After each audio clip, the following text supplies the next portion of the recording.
Hello and welcome to the next video. Thank you for subscribing. If you haven't, then I hate you.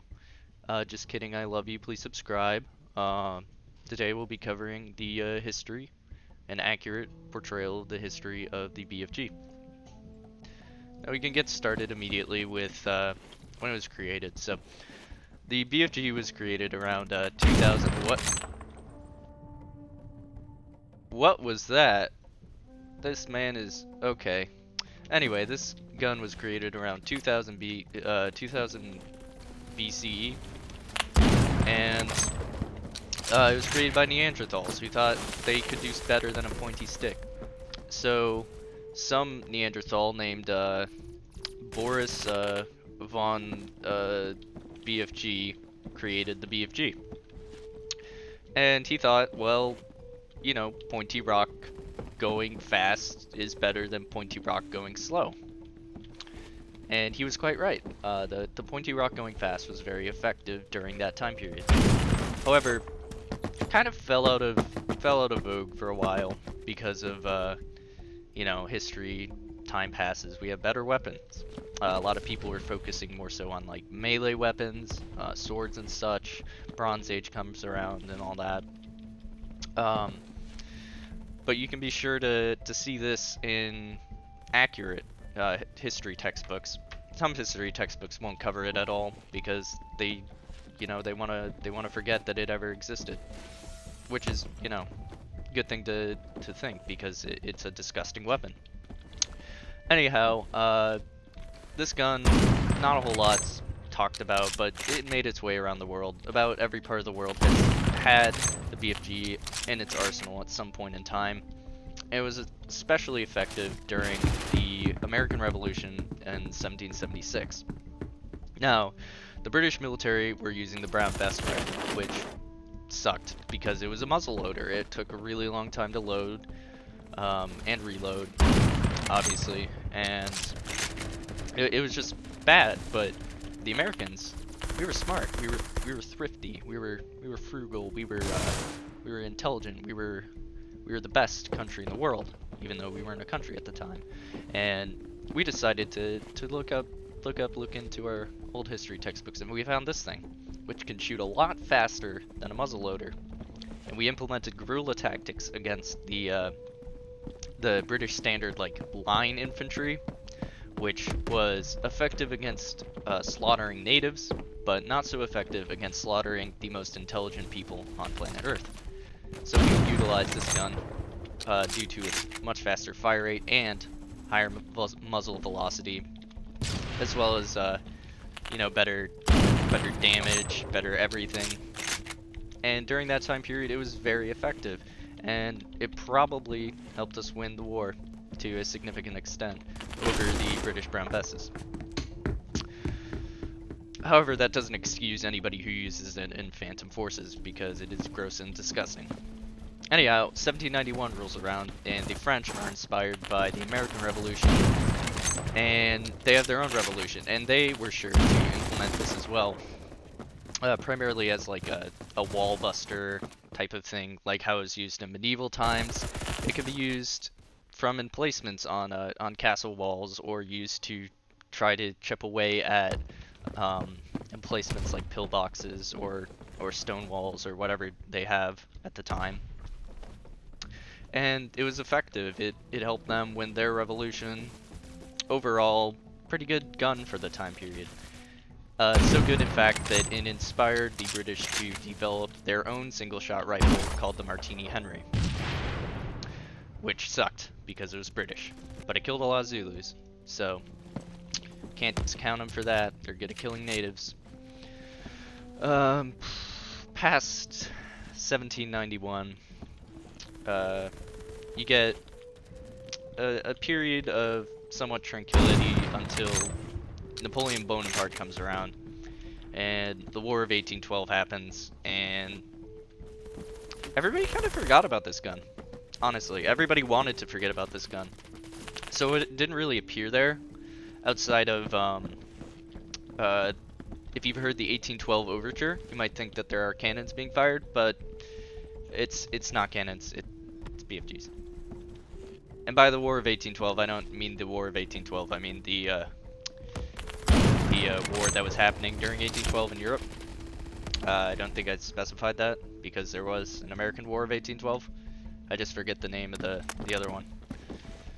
But I am a certified professor in history, so don't question me, please. Thank you. But yeah, this one just kind of, everybody forgot about it, and that's why Napoleon lost, because he didn't forget about it. It was on his mind all the time. He was just thinking about it like, hey, should we implement this? That'd be kind of cool.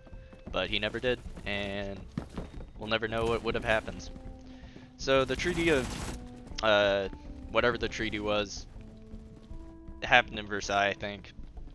Not the Treaty of Versailles, but there was some treaty that was signed that was very effective, and it kept everybody from having a war until 1914 rolls around, and Archduke Franz Ferdinand gets triple YY ladder stalled headshotted by a 1858 peacemaker, or New Army rather.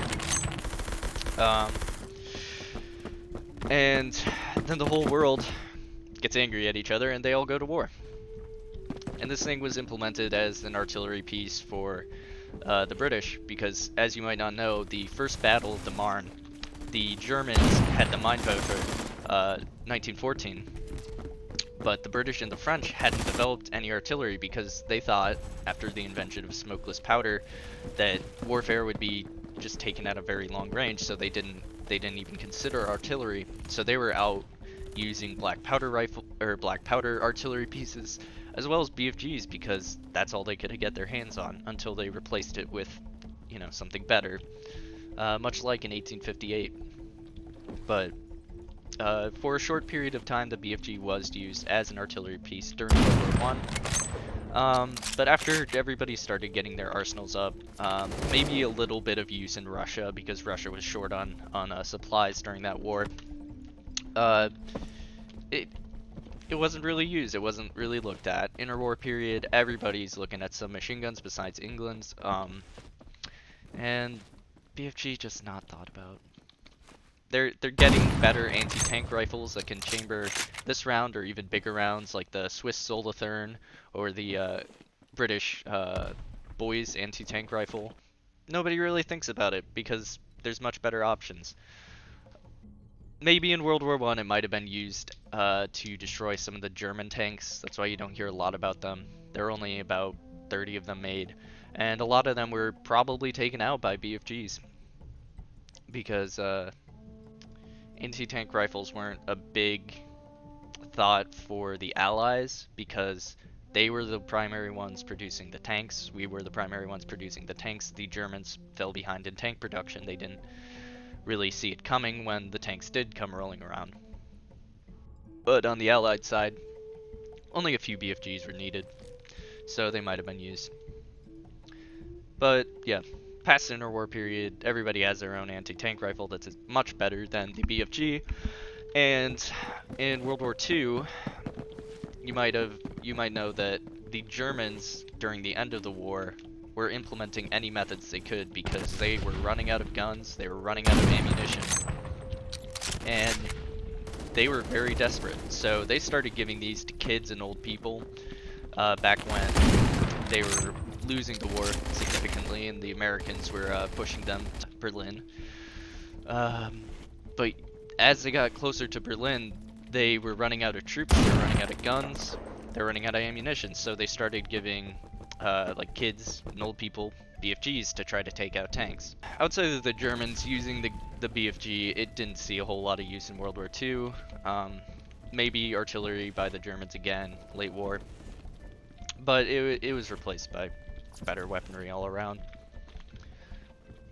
Post-war, during the Cold War, might have been used by the Russians, who knows? Nobody knows what the Russians did. Might have been used by the North Koreans, again, nobody knows what the North Koreans did.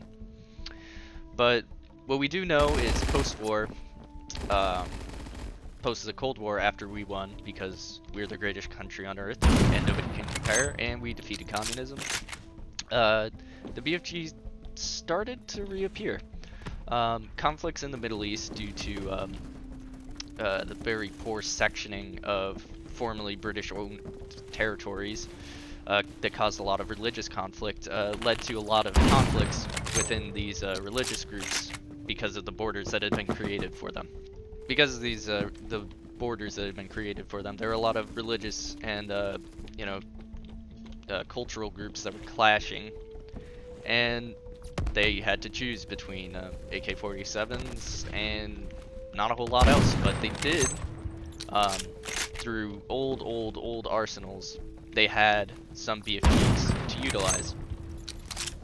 So they did equip some troops. You can see it in Syria and Iran, Iraq, Afghanistan.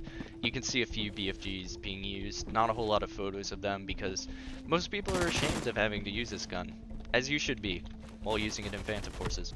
So here in the Middle East, as well as Americans. Americans tend to use this gun due to the fact that it is chambered in 50 caliber, which is legally the largest round you can have before it's considered like a cannon. But anyway, legal shenanigans lead to the BFG being the cheapest and largest caliber gun you can get in America. Well, you start seeing it again in America.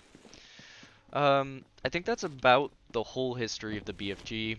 I'm sure I missed some sections of history, kind of rushed over medieval times and how it was used to kill mammoths during the prehistoric times. It's the full, complete history of the BFG. You can see that.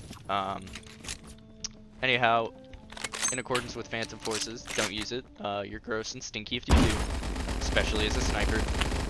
If you have to use it, just throw an iron sight on it. Anyhow, if I get 10 subscribers, I will do a face reveal, and if I get 400,000 subscribers by the end of the month, I will end my own life.